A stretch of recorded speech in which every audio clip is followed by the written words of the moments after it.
If you have never heard the story of Bobby Burger, you are in for a treat. This will touch the heartstrings of people for what this woman did.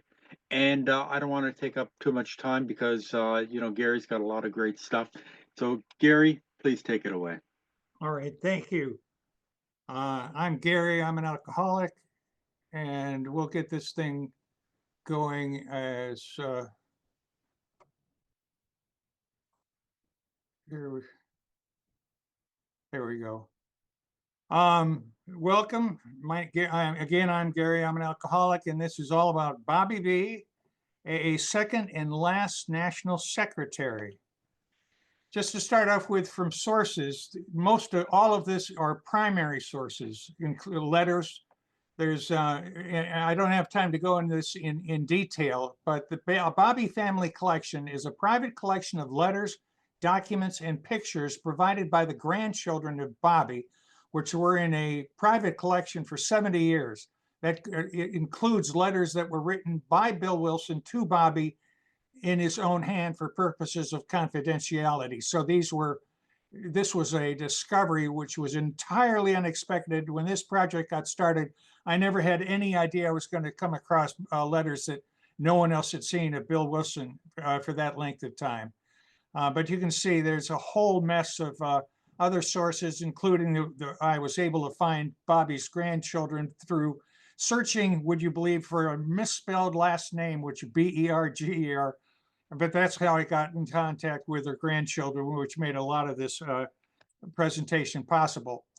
Bobbie was the national secretary from March 2nd of 1942 until June 13th of 1949. Why had she been admitted as recently as 2019 when conference approved Our Great Responsibility was published? On the left, you got Ruth Hawk. That's on page 8, sitting there with Bill. And Nell Wing was the receptionist when hired in 1947. She became Bill's secretary in 1950.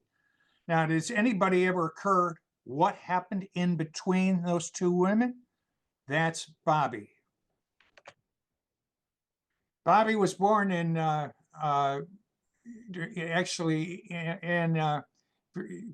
Well, she went to school in Terrytown, New York. I have a little bit of I've got to get something out of the way here. And there we go. There we go. She born in 1903 in Dobbs Ferry, New York. She graduated from the exclusive Knox School in Terrytown, New York in 1919. That was at the age of 16. She enrolled in Columbia University, but her desire to pursue an acting career took priority.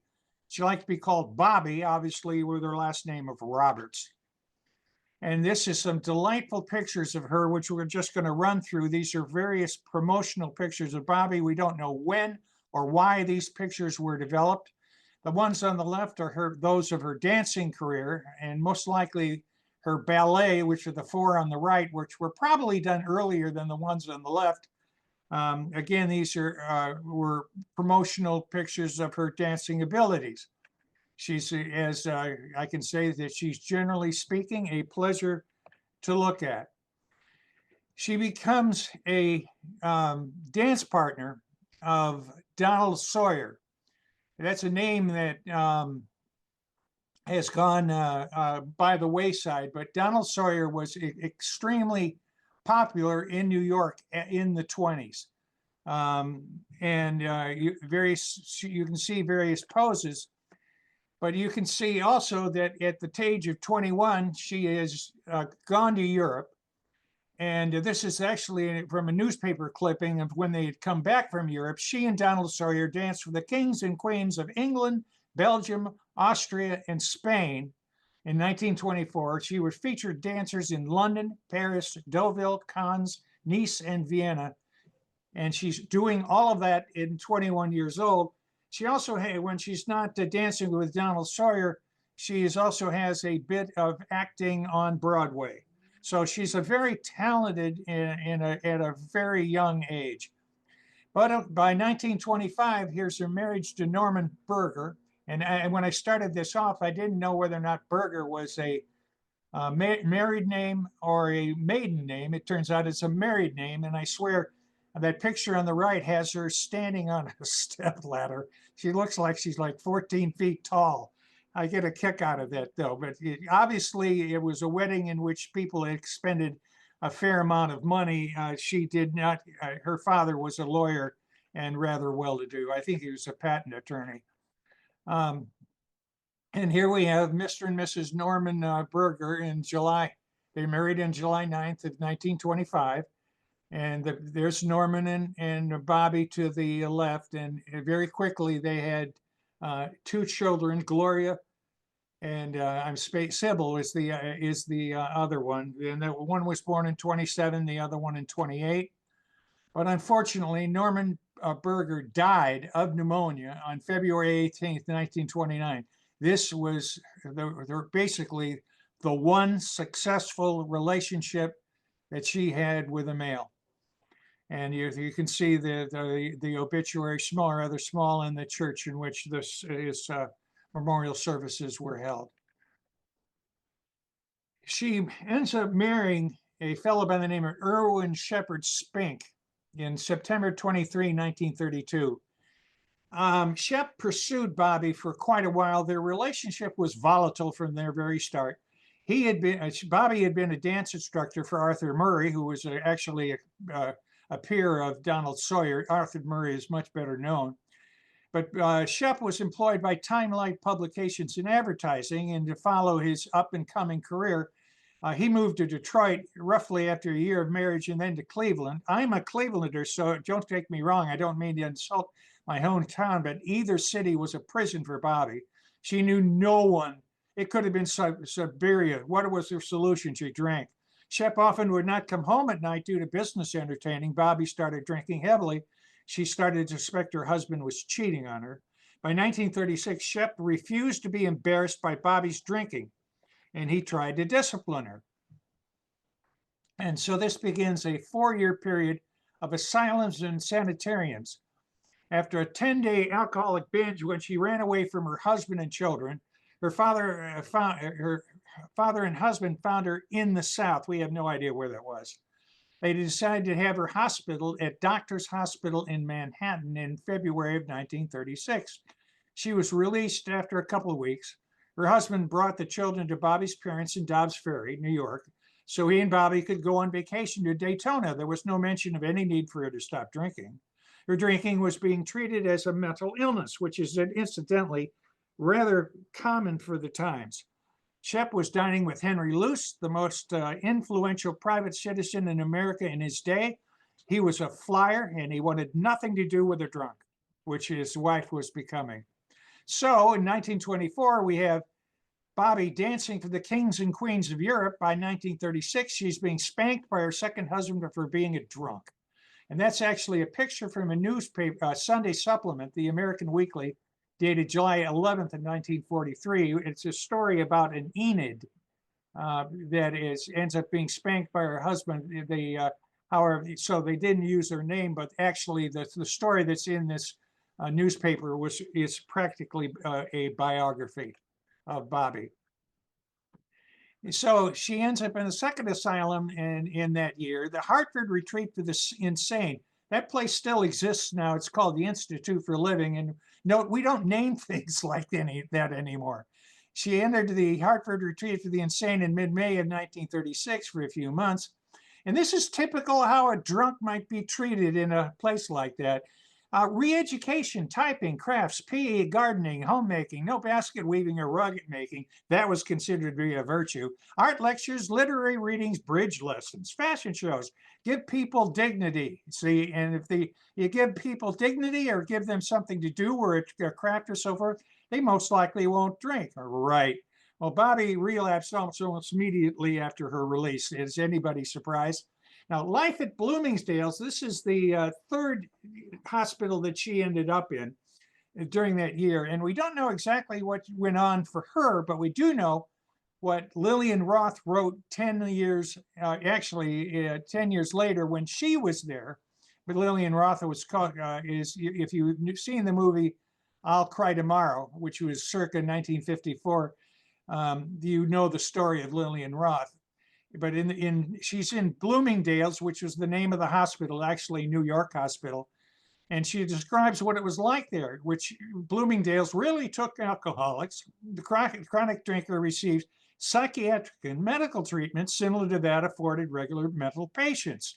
Lillian Roth says, I had been without alcohol since my arrival. We get formaldehyde, vitamin injections, other medications helped tide me over.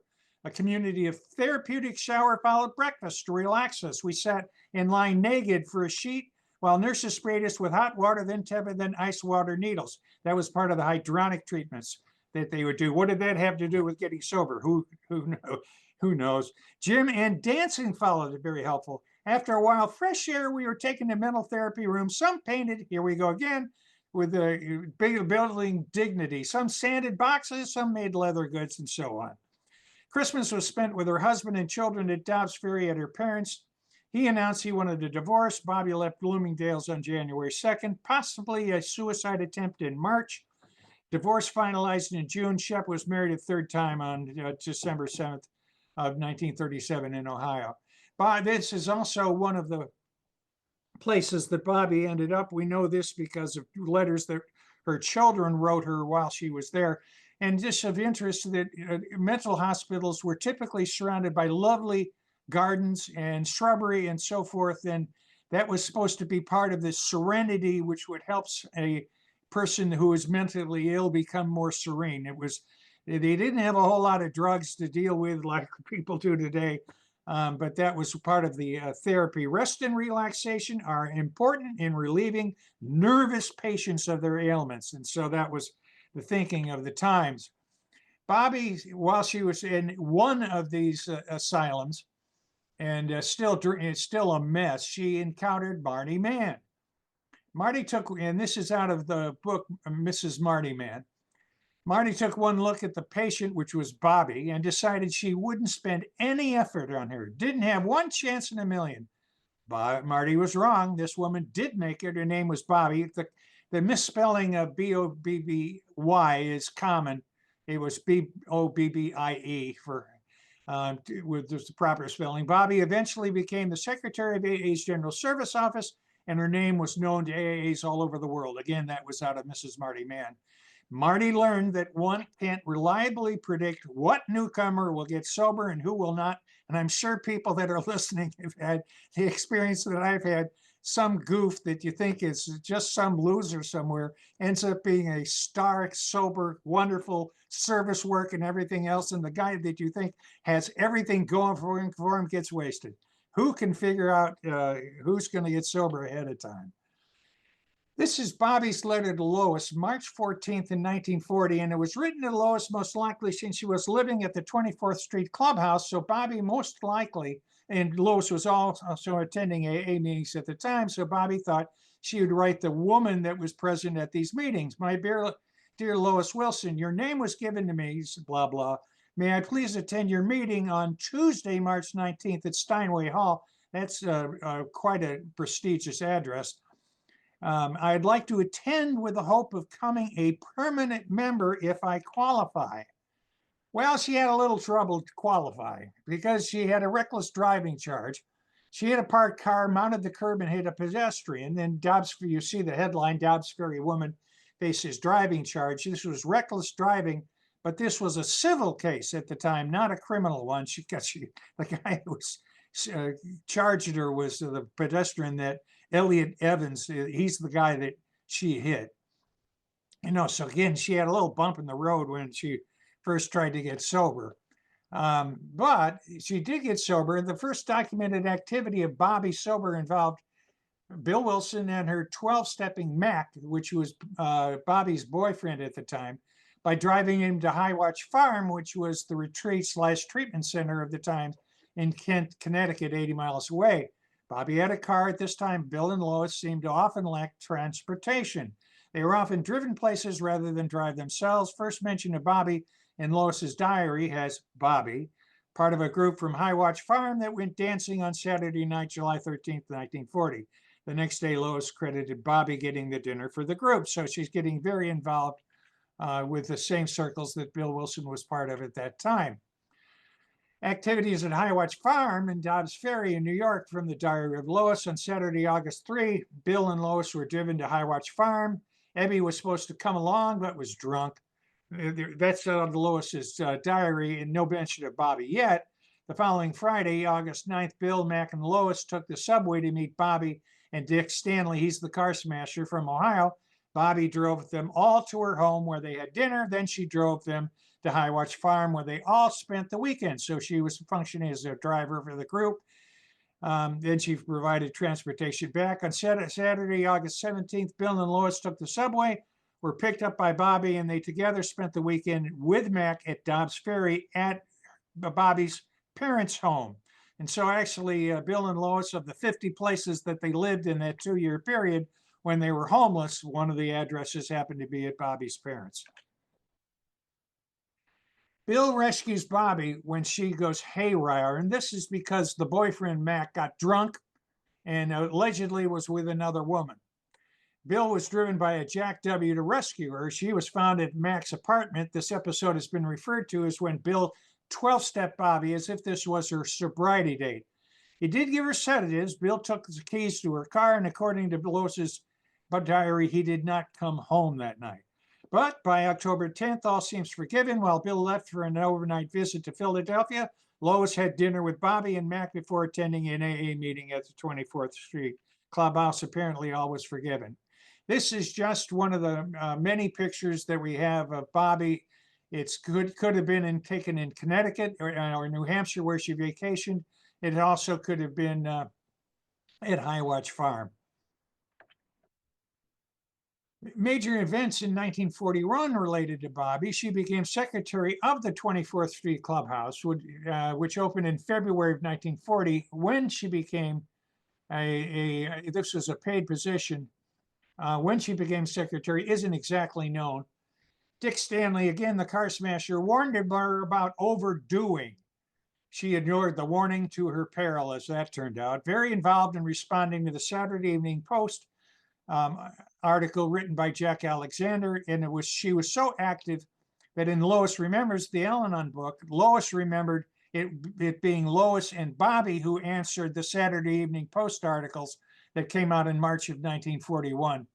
And Lois mistakenly thought that Ruth Hawk had left to be married and was gone by the time the Saturday Evening Post article came out. That was a mistake. She was off by a year. That has since been corrected in later versions of Lois Remembers. And that's most likely also because Bobbie and Lois were both at the 24th Street Clubhouse, while Ruth was at 30 Vesey Street, which was the foundation headquarters. So it was a natural mistake.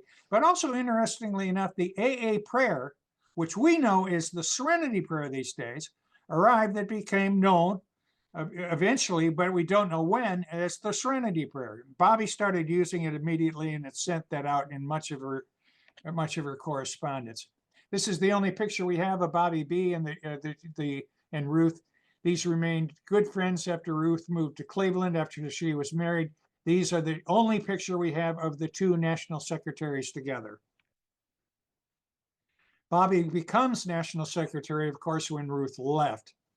And this is out of Alcoholics Anonymous Comes of Age, written by Bill. Of course, Ruth was replaced by Bobbie B, who became A.A.s National Secretary #2. Bobbie's complete loyalty and devotion and her unbelievable energy and capacity for hard work were priceless helps during the confused and hazardous years which now laid ahead of us.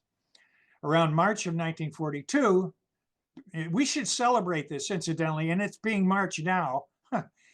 Bill tried to join the Army. It's going to be in some sort of morale kind of purpose. A month later, news came that Bill flunked the physical. Okay, so he's 47 years old at this time, and of course a heavy smoker. Bobbie wrote that he was brokenhearted. But as far as I'm concerned, we should celebrate it because I don't know what would have happened to AA had he actually joined the service. Also, at the same time, she's writing that the rapid growth, 2,000 members in 50 communities. Well, there were 6,000 in 175 localities. And of course, there's 8,000 requests. There was always plenty of them to do. and Bobbie on the job. It's a wonderful feeling to have and to know that there are so many friends all over the country assisting and supporting our great program. And incidentally, that's something that we enjoy. I think we can take for granted, and Zoom makes this, it gives us a whole another aspect of how we can celebrate and learn things from each other together. Very shortly, Bill W. and I are going to set down some answers to the questions you wrote in a group activities and organization. We hope to have the booklet I mentioned to you well on the way by now. Now, recognize that it is hard to tell when she writes as if at this time that Bill and her are a team.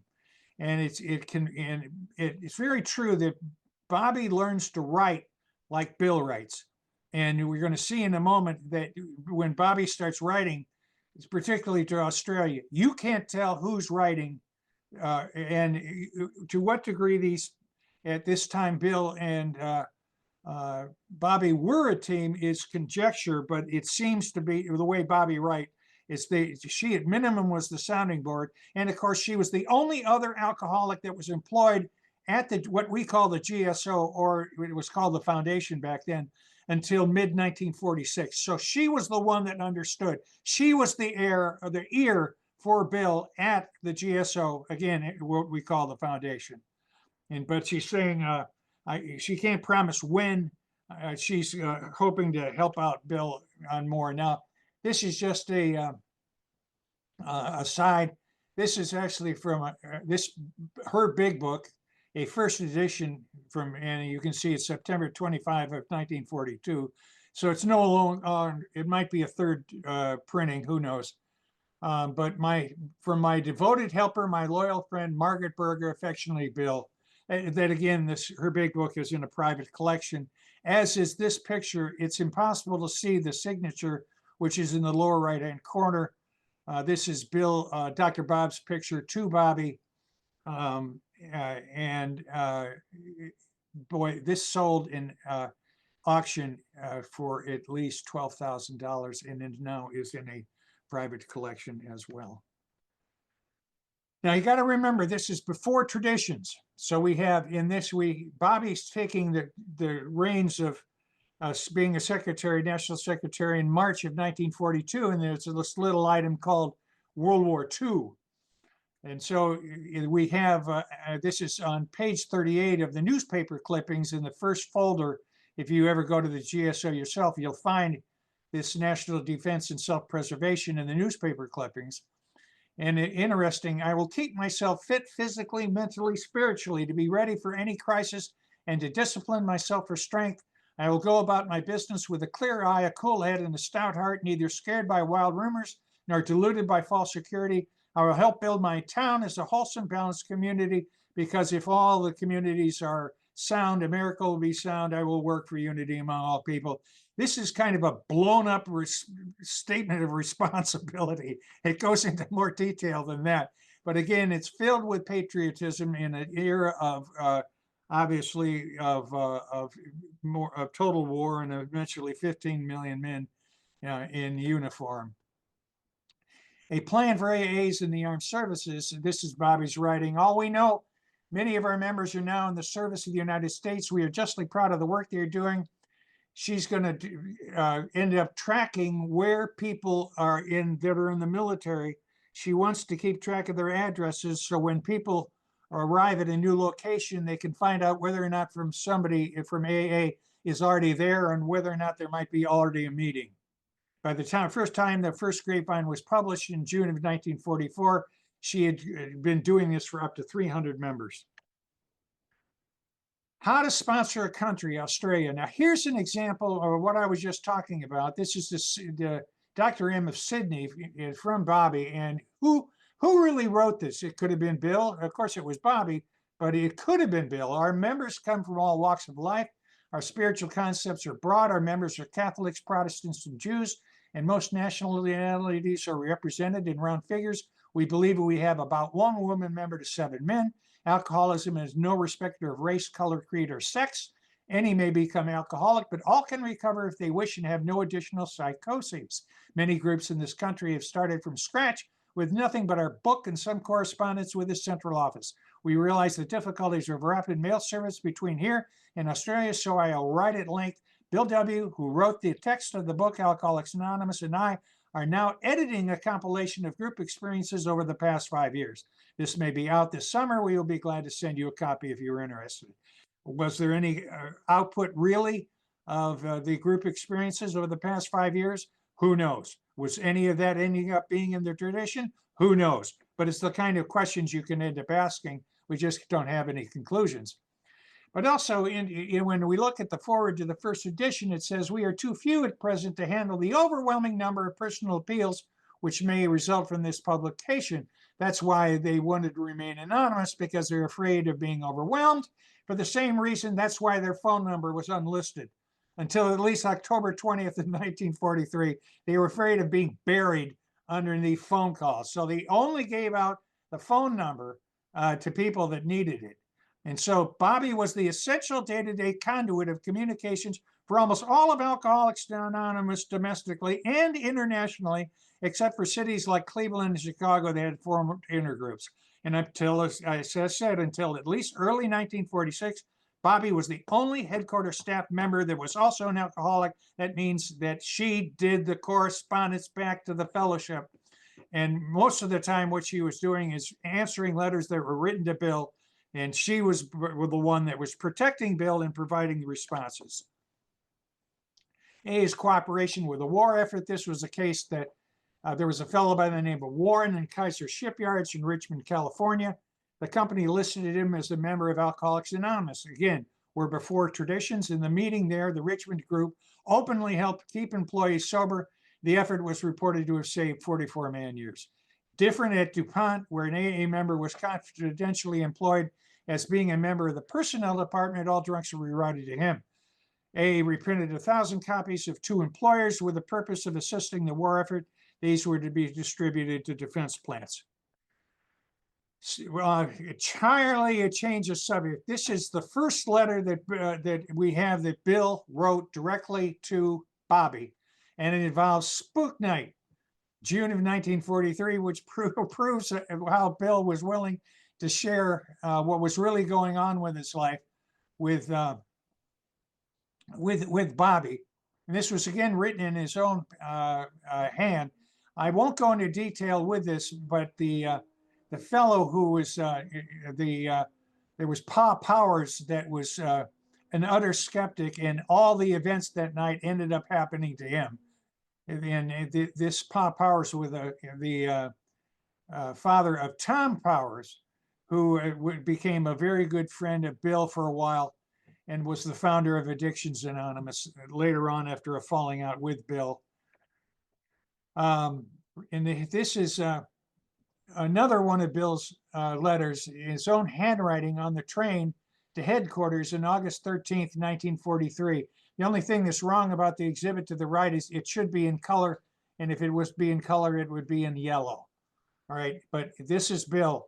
Nothing can be such a break on the joy of living as to have one around in a black mood whose pall covers everybody in reach, and especially with you so very tired. It was really a mean exhibition of childishness for which I'm very sorry, doubly so, for I did not think I could be so self-centered. And as I'm sure you know, my better self would rather be concerned with making you content, joyful, and secure. I wish I might be endowed with the words to tell you just how deeply and affectionately I regard you as Bobbie, my dear partner of our fabulous enterprise. I'm going to skip the rest. In the end, now, Bill's West Coast discovery. Bill and Lois left for the West Coast on a 3-month trip on October 24th, 1943. This letter was written by Bill to Bobbie from San Francisco, California on December 2nd, 1943. And the emphasis on this is that Bill is going around. He had been in a number of locations going down the West Coast. He was in Seattle. He was in Portland, and he comes down to San Francisco. And what does he realize? He realizes that everybody is doing about the same thing. Where did they get the knowledge of how to put meetings together and so forth? And he's realizing this is Bobbie. This is Bobbie's correspondence, which is building AA on the West Coast, which he never knew because he wasn't reading what Bobbie was writing, and nobody else in AA back east was either. So he comes up to this recognition. This speech making of mine is a pleasant luxury for people here, but no necessity. Thank heaven. It is, on the contrary, you who is needed. More and more, I see what you mean to them. They tell me. And that's how he finds out what his very own secretary is doing out in the field.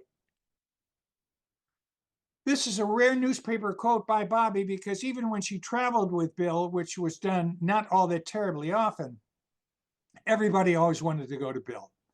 But you can see in the newspaper article, and this was incidentally also the last time they traveled together in March of 1944, Miss Bobbie Berger, that's what you get. She was a Mrs., not a Miss. Bobbie Berger of New York tells how Alcoholics Anonymous is aiding more than 1,000 women, former alcoholics. The problem is a little tougher for women, she said. All right. Now, this is a role that Bobbie ends up playing. Now, just in terms of a little background, is there's a book called In Search of Bill W. by Mel Barger, which was written in 1956. And in that book, there's Bill writing that he was depressed from 1943, 8 of the 12 years between 1943 and 1955. In terms, I'm no psychologist, but it is very possible in this day and age he would be called a bipolar, because he would be literally paralyzed at some times, but then extremely productive. And so hot and cold, high and low.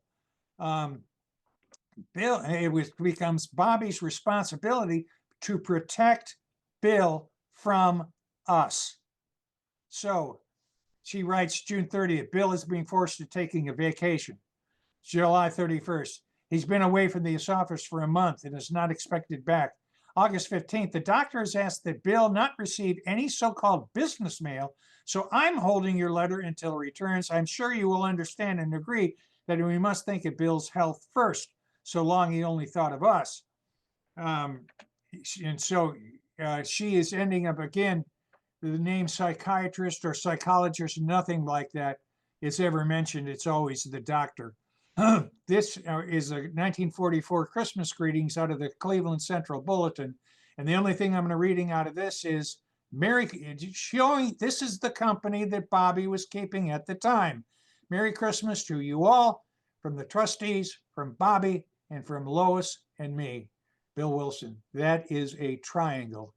And again, that is the company that Bobbie had earned at that time. The new wartime edition of the book Alcoholics Anonymous came out in February of 1945.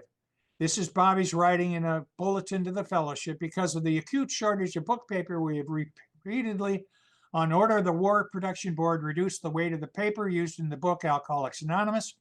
We have arrived at the point where, because of further reductions of paper, we must sharply cut the oversized size of the book by trimming margins to a minimum. So if anybody's familiar with the first edition, 8th printing, on to the 16th, they're all a good deal smaller than the previous versions. But that change was led by her. And this is the one time Bobbie was in the, again, B-O-B-B-Y, in the May 1945 Grapevine. Bobbie B, 5 years in AA, though Bobbie works, and how. They know how hard this woman works. Here in Manhattan, she is perhaps even better known to the thousands with whom she corresponds all over the country in her capacity as National Secretary of the Central Office in New York since 1942. Again, it's the people out in the field that knows what she does a lot better than the people in New York. This is more of Bobbie's role in protecting Bill from the fellowship. Bill, I'm just going to read again, skipping. Bill is taking a long leave from active work. In May 15th in 1945, the doctors advised Bill not to do any traveling or group visiting for some time to come. December 18th of 1945, perhaps you have heard that the doctors took Bill away from active work about a year and a half ago, and he seldom comes into the office. All the work having to do with new groups, and in fact, practically all correspondence, now clears through my desk. Bobbie is protecting, again, Bill from us. And again, there's no mention. Back then, she could have done so much damage. In other words, you mean to tell me that the co-founder of Alcoholics Anonymous can't use the steps to take care of his own problem and has to go see a shrink? What would that have done to AA? But she covered that. She protected that. It was always the doctor. She was always just saying how exhausted he was. He'd been giving himself his all to AA and always trying to build him up. In May of 2nd of 1945, at the same time, this was the possibility that Bill might retire from AA altogether. Incidentally, without traditions, he had us up to here. He says at the last meeting of, this is a letter written to Leonard Harrison, who was chairman of the trustees at the time, the last meeting of the foundation, there was a discussion of the possibility I might retire from active participation in the central office and work publishing. The central office, under the guidance of the trustees, me, and 2 national secretaries, has been the keystone of the arch under which thousands of alcoholics have found their way into new life. Skipping down to the bottom, few have contributed more to our success than Ruth, Hawk, and Margaret B. May their kind continue as national secretaries forever. For the past year and a half, I have made few decisions. This is Bill again, same letter. Nor have I been much in the central office. I'm happy to say that Mrs. B, that's Bobbie, occasionally consulting the trustees on the detail side of the office, has done an excellent job. She has operated work publishing recently, turning out a new edition of books without any assistance from me whatsoever.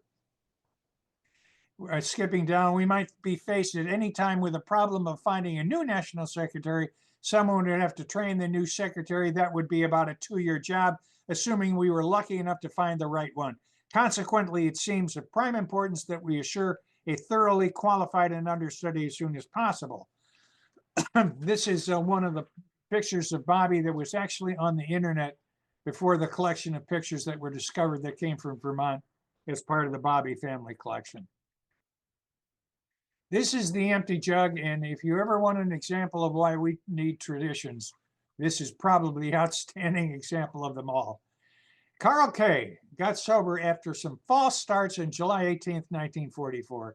He founded an AA 4-page newspaper in September of 1944 in Chattanooga, Tennessee, when he had 6 weeks of sobriety. Now, no sponsor, 6 weeks of sobriety. Let's start writing newspaper articles. What could possibly go wrong with that? He was seriously offended when Bill W. declared the Grapevine to be an official magazine of AA in October of 1945. No evidence that Carl ever had a sponsor. Bobbie repeatedly encouraged Carl to practice anonymity in his newspaper, but he ignored her recommendations. She often advised Carl's home group, despite Bobbie's repeated events. Carl simply disregarded her words. This led to Bill getting involved. And this is this is elevated to Bill Wilson. This is the first letter to Carl. And thank you for your long letter. My first thought about it is that you and Bobbie and I ought to be better acquainted personally. And if that had been the case, I doubt you would find any reason to write as you did. In fact, Skipping, if you knew me better, you could see I'm not what you think I am. You would see that I, like yourself, am just one more fallible alcoholic trying to get along. You might see yourself as an able newspaperman with almost no AA experience. You'd also see me as a person with no newspaper experience, but nevertheless, one who knows the national pulse of AA. That, of course, if anybody knows it. Truly, your idea that the Empty Jug is a competitive medium had never occurred to any of us here. Skipping, you can see that we have reached the point of our development where we have to have a periodical which would reflect our national conscience. How I wish the Grapevine was that today. That's a side, excuse me. Art and mind. Newspapers such as yours, which largely reflect your viewpoint after 1 year's AA experience, could hardly be expected to accomplish these objectives. Skipping, and it was almost imperative that the national organ be closely linked to our national headquarters here in New York. Skipping down to the second paragraph, it is also a powerful tradition that the A groups have one aim only, to help the sick alcoholic. That's with the traditions haven't been written yet, but you can feel them on their way. It is felt that we should never express an opinion on any controversial matter, such as politics, religion, prohibition, etc. There is an intense conviction our safety, lives, and money are on business. Tradition 6 and 10 are on the way too. Strictly, therefore, it is no surprise we received scores of complaints about the empty jug when it began to run counter to these well-founded policies. The letters also expressly concerned that the empty jug would create mistaken ideas in the minds of the newer groups. And I'm just going to, again, in the interest of time, moving on, but just the concluding paragraph here. But please remember that no one is a prophet. The rest of us may be wrong, and you might be right. How magnanimous of Bill. But meanwhile, we shall have to be guided by a collective sense of tradition and evolved up to date. Carl paid no attention to this letter whatsoever. And Bill ended up writing a much more powerful letter, which I don't have time for. But you have to go to the book for that one. But Bill, by and large, gave him a scolding, but that didn't do any good either. Now, this is October of 1945. And this is out of the Empty Jug.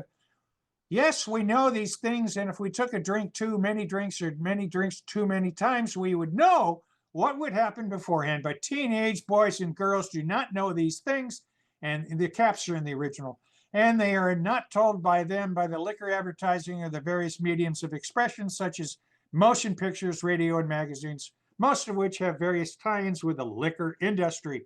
Why is Hollywood so interested in liquor that 90% of the pictures coming out of it glorified drinking? This is rumors just before the traditions came out in March of 1946. This is out of the Empty Jug. We placed little credence in the rumor that the 12 steps are being rewritten in New York. Now, they weren't. We do place credence in the rumor that New York is preparing a manual for group organization. Well, it was the traditions. And if they do this, you can trace it to the non-alcoholic influence in the foundation. Where that comes from is entirely out of the air and makes no sense. Some people are nuts on the subject of organization, blah, blah. But this is where he really goes overboard. And I don't think anyone in AA has written anything that's close to this, and thank God for that. Complained about harassment from New York. Carl was breaking the anonymity of AA members. He insisted that atheists are fools and idiots. He wished the machine gun liquor company executives that he compared to a nest of snakes that wanted to take over the country, turning people into human derelicts. Wrote AA headquarters thought Manhattan and the home of the Garden of Eden and the throat of God, and on top of everything else, he accused Hollywood movie executives of murder. Fortunately, God did for us what we couldn't do for ourselves. In mid-July, he dropped dead. Now, he said that he might have had a cerebral hemorrhage. We don't know. He might have been a suicide. Who knows? But all we know, at the tender age of 42, he was no longer there to continue on. But again, in fairness, I mean, no sponsor, and maybe, just maybe, it's a lesson, gives us all a lesson of what not to do. This is Bill's February 27th, 1947 letter to Bobbie, again on the right. Yesterday's experience, and this is a Bill Wilson that I had never seen before. Yesterday's experience in town has convinced me that I shall have to hasten my parting with our national activities. I was so alarmingly severe that I dare not rule any more, worse than the time I left for Florida 2 years ago. Worse because 100 such experiences have worn any lingering hope that I shall ever be better under the present conditions. The power of my obsession has finally dispelled the illusion that I could ever be basically improve as things are now. Skipping all last year, I wanted 1,000 times to make a decision, but I could not. I would hope something might turn up, a remedy, a diversion, or maybe a fresh experience that would bring release. This is the same letter continued.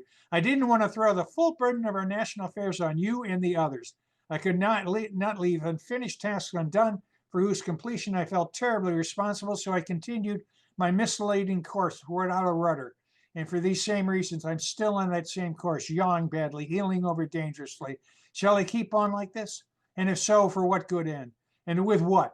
The resources to stay with the ship in this course seem to be gone. I cannot seem to surrender my obsessing, nor drive it away, nor has anyone been able to take it away. Even God, in his wisdom, has seen fit not to intervene.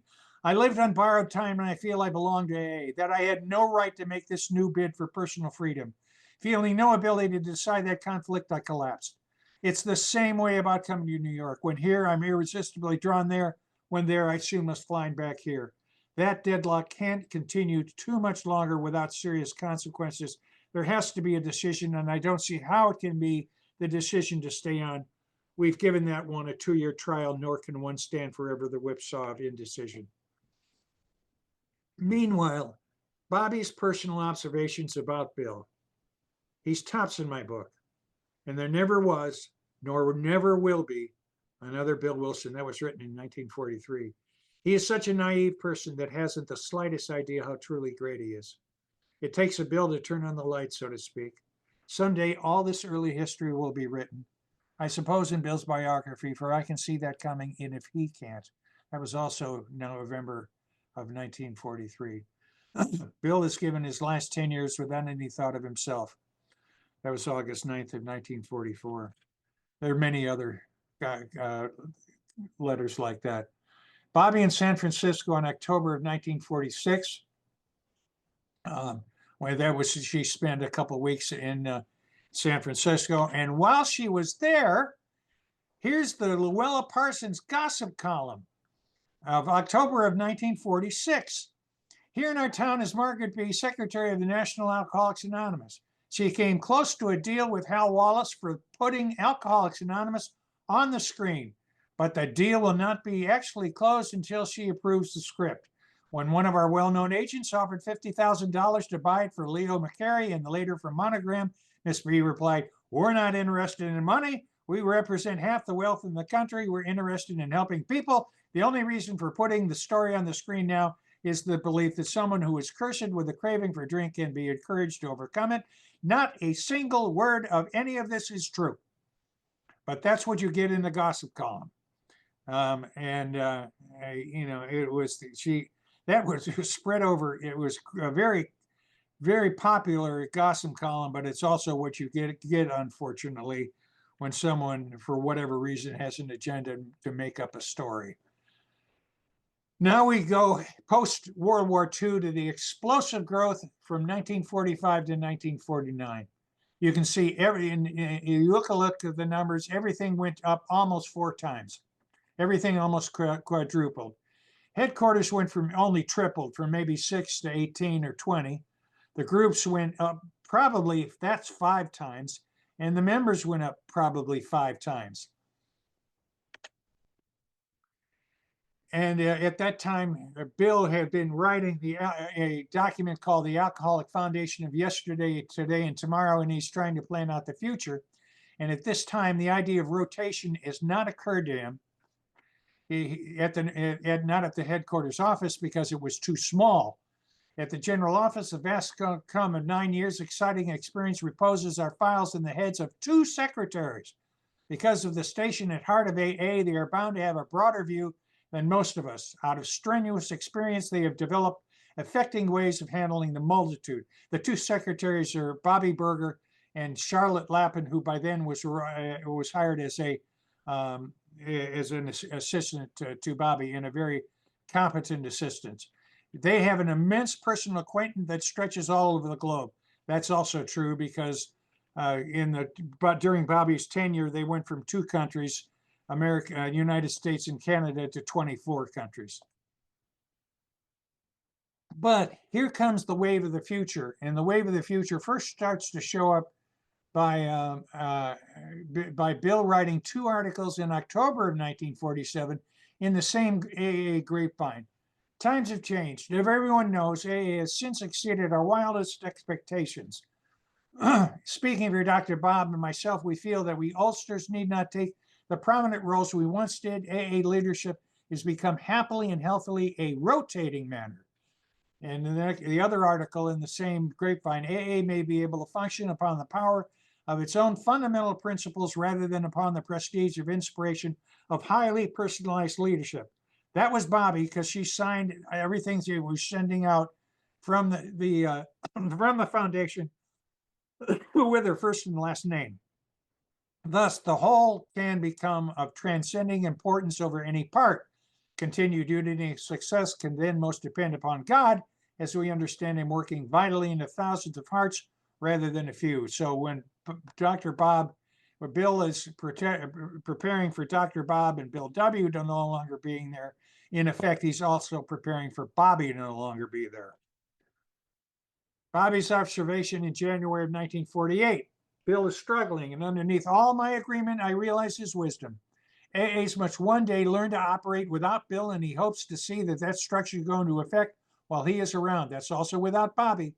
He simply cannot answer every letter that comes in and usually tosses its mail to either Charlotte or me for answering. Bill is spending all of his time on writing and on working out the traditions. Incidentally, traditions will be the subject of his talks of his trip now being planned. And she incidentally helped plan those trips. This is also a wave of the future, letter from Tom Y. of the Grapevine to Bill W. And notice, of course, that, the Grapevine was anonymous from the very start. Making careers out of AA can be dangerous to both the individuals and to AA, especially to somebody who is overdoing. I know you have sought through your reorganization plans to prevent the development of a bureaucracy in AA and that the creation of positions of personal power.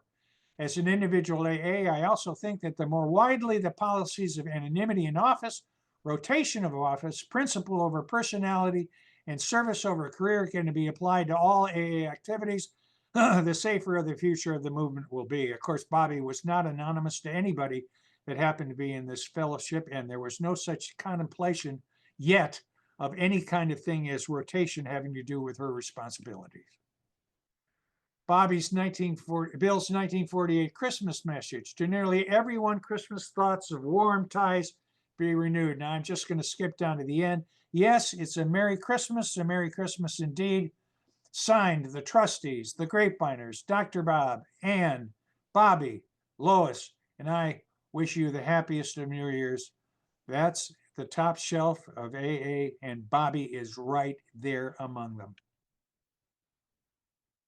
This is a thank you note, actually, from Bobbie and Bill, which was in January of 1949. You can see, again, I won't bother trying to read any of it, but you can see Bobbie's signature above and Bill echoing what Bobbie wrote below. And it does reflect them as being the team of the Alcoholic Foundation.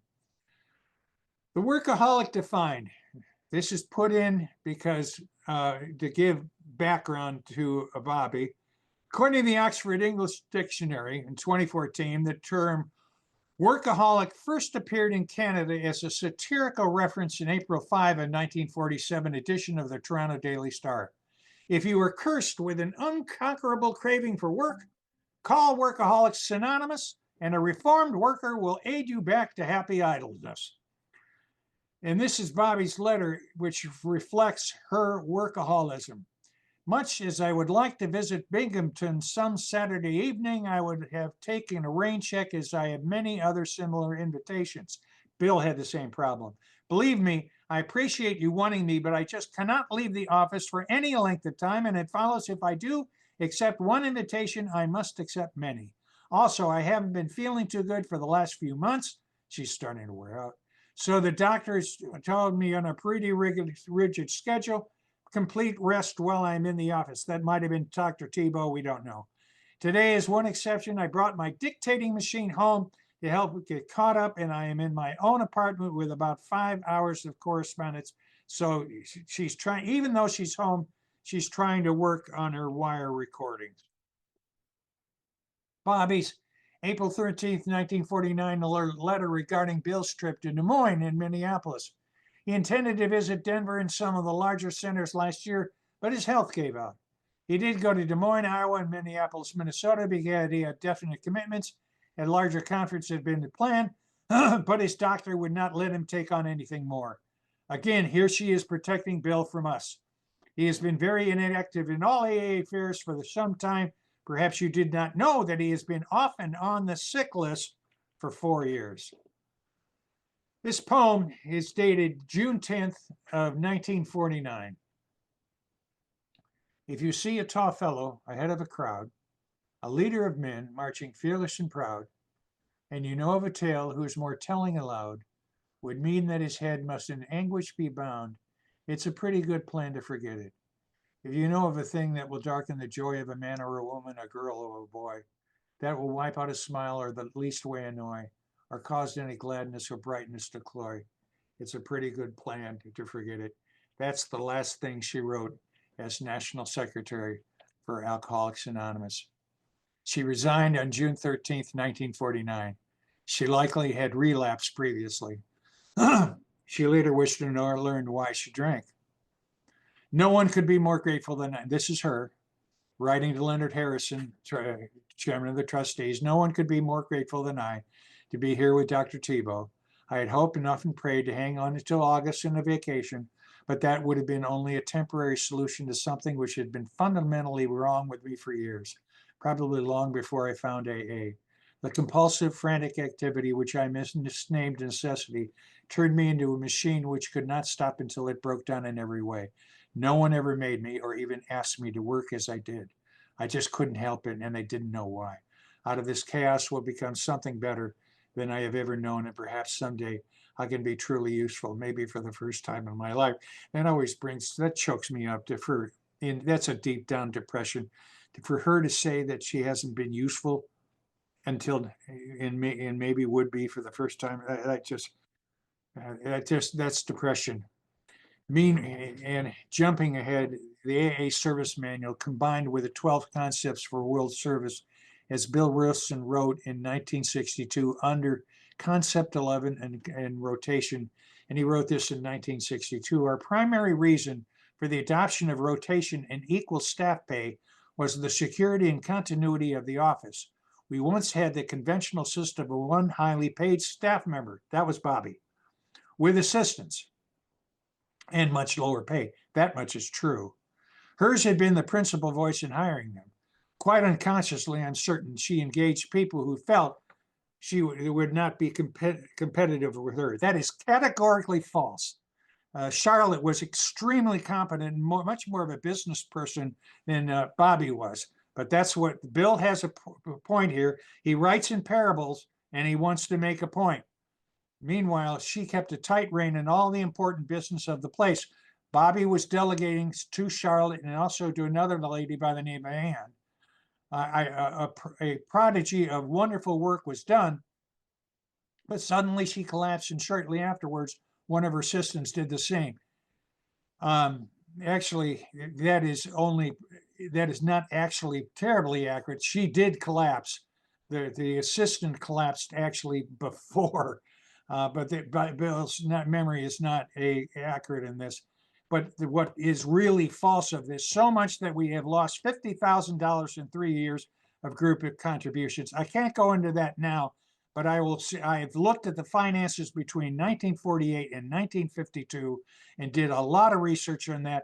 And if any of that is present because of Bobbie, it just doesn't wash. But Bill wanted to make a point of why rotation was necessary, and this is what he wrote. That $50,000 is the only dollar figure that happens to be in the service manual, and someday I hope it's removed because it's not true. Accolades from all around the world. How many times have I found these? This is the tributes that came once Bobbie was gone, and it took a while for people to learn that she was no longer around. How many times have I found muttering the very words you have said to me, and what a solace and help they have been from India?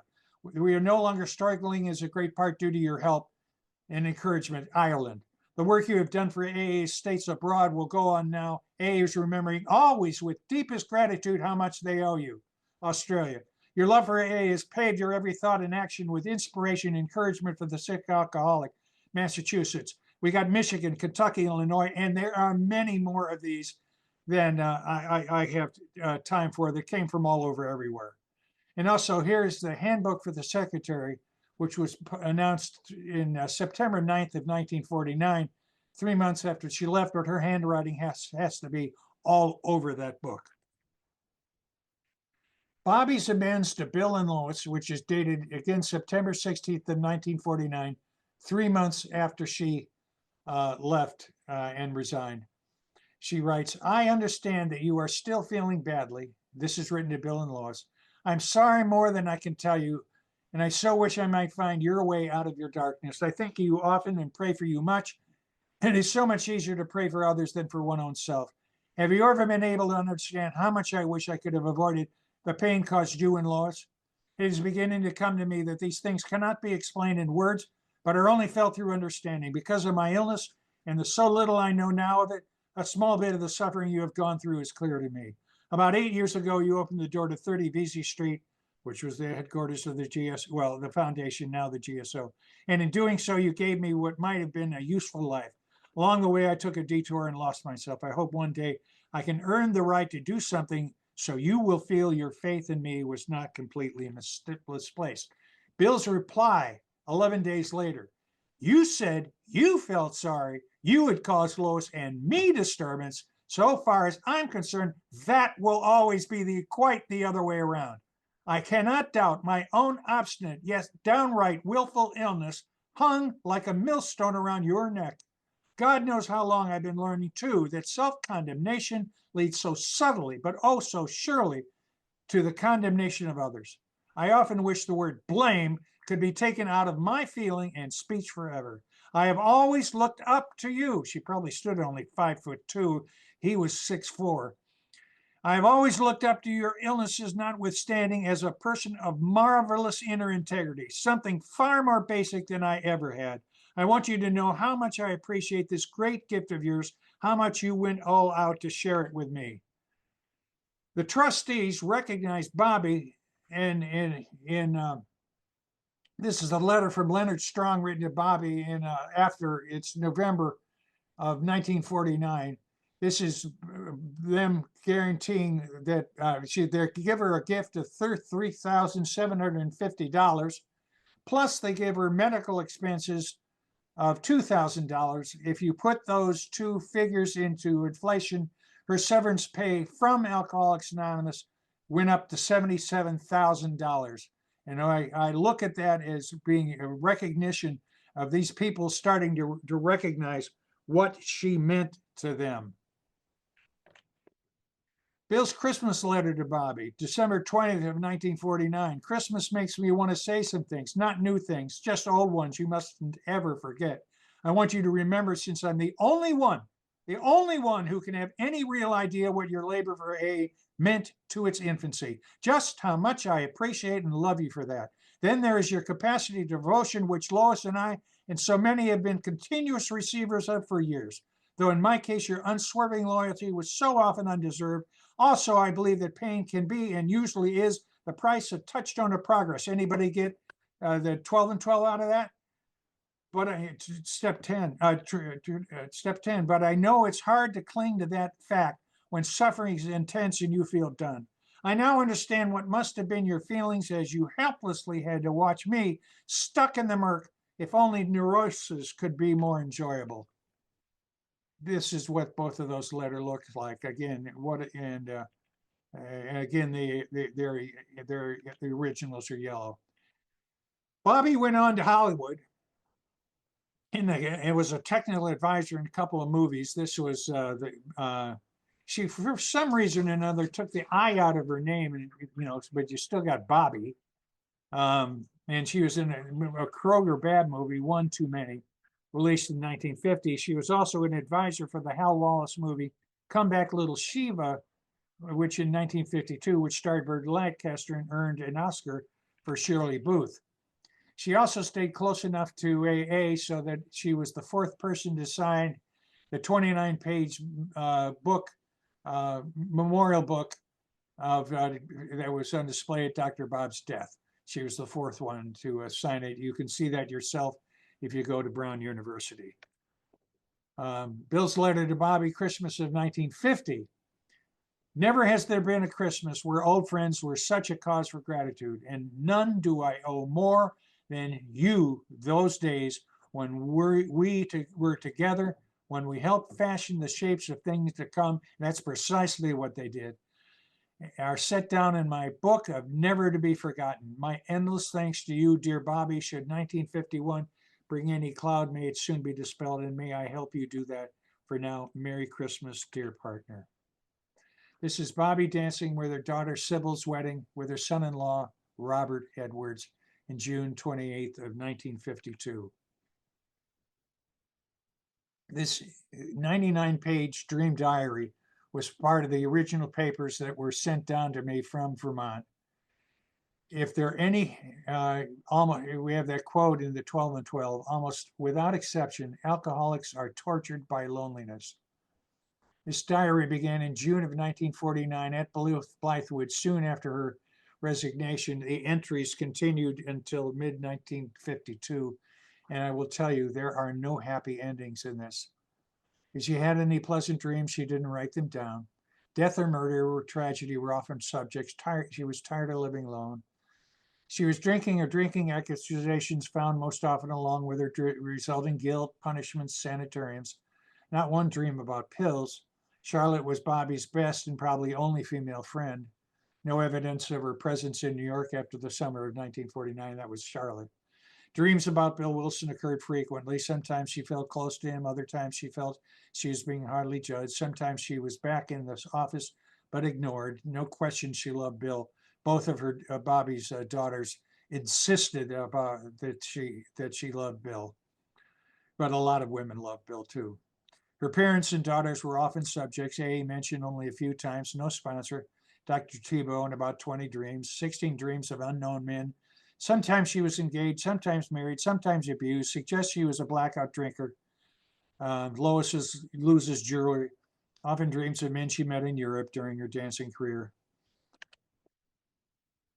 But she died on February 17th, 1953, by a planned suicide at the age of 49, 24 years after the death of her husband, Norman. Family shame led to a lie. The cause of death was reported to be chronic cardiovascular disease. She wanted no funeral. Bobbie's last words, "Darling, I love you. Please forgive me. I've got to do this. Tell Lauren that she grows up, that I love her, but I can't face her." Lauren was at the first, this Lauren that is mentioned here, was at the first time I did this presentation. And I'll tell you, when she acknowledged after this was done, that was a very moving moment. No record that Bobbie ever had a sponsor was Bill. No record of her attending regular meetings in New York. Once she became national secretary, A.A. became simply a job. Her compulsive pursuit of that job became obsessive, but without the job, she lost her identity and felt ashamed. She drank in 1949 and 51 at least, but at least had to have periods of sobriety. Attended AA meetings in California, not a partner, not a dancer, not a national secretary. The role was eliminated by the principles of rotation and anonymity. She was succeeded by two senior general secretaries. If you look at the lower right-hand corner, it's above, you can see chronic cardiovascular disease is the cause of death, which is a lie, but the lie was even on her death certificate. Bill's March 1953 Grapevine Tribute. Margaret B., eventually known as throughout AA as Bobbie, passed away in her sleep on February 17th of an unforeseen heart ailment. That's not Bill's fault. That was what he was told. She had headed our General Service Office in New York in all the years of AA's adolescence, that exciting but fearsome period when no one could tell for sure whether or not our fledgling society would survive or not. Across her desk came thousands of pleas for help from individuals and hundreds from growing but anxious groups who wanted to be advised of AA experience in meeting the problems that assailed them. It was out of this experience that AA's tradition was formed. And upon our tradition, her devoted labor set a mark which will endure so long as God will have our society last. Her pioneering work has proved an inspiring precedent for every intergroup and foundation secretary, and her departure creates in the heart of each of her friends a void which can only be filled by the memory of what left us and the assurance that her destiny is happy and secure. And this is one of the more moving letters you'll ever find that Bill ever wrote. It's March 30 of 1953. It's written to dearest, to Gloria, one of Bobbie's daughters. This is to tell you how deeply, this is 5 weeks after Bobbie died. This is to tell you how deeply I share the loss of your good mommy with you. And I also write to offer you every reassurance and possible help that I can. My first recollection is that of the tremendous debt of gratitude we all owe her. I think of the thousands she helped, those many who will never realize the unfailing devotion and love she gave them. Then there will be times people like you and me who were close, who did better understand her magnificent spirit and her love for us. And all this will be bound to appreciate more and more as time passes on.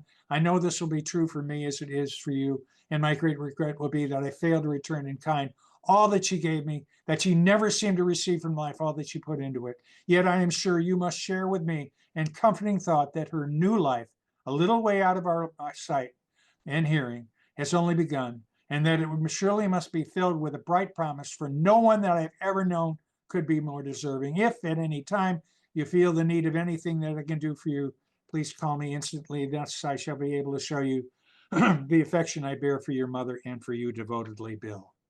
A possible conclusion. Bobbie's suicide stated, I've got to do this. Robert Thompson, his biography of Bill, wrote in 1975, for many, Bill W. had become their spiritual mentor. It seemed inconceivable that their Bill, who had been released from the obsession, had not had the same means been freed from every other difficulty and defeat. They simply did not want to believe that this man could on occasion be crippled by depressions. Had Bobbie lived and shared what she knew about Bill, she could have seriously damaged Bill's reputation, which have undermined his guidance and harmed Alcoholics Anonymous. She had thanklessly protected and guarded Bill all of her years as National Secretary. Why did we not get to know her? Why was she all but forgotten by the vast majority of the fellowship? She never told her story. She could not tell her story. She was tortured by loneliness. A.A.'s fantastic communicator, source Nell Wing. I can't tell you from Nell, I can't tell you the number of alcoholics all over the world who owe their sobriety to that special lady. That's from Nell Wing. And among her private papers, very little has been found critical of anyone except herself, one of only 2 national secretaries that AA ever had. And thank you, I did that as fast as I could, but thank you for the opportunity to share.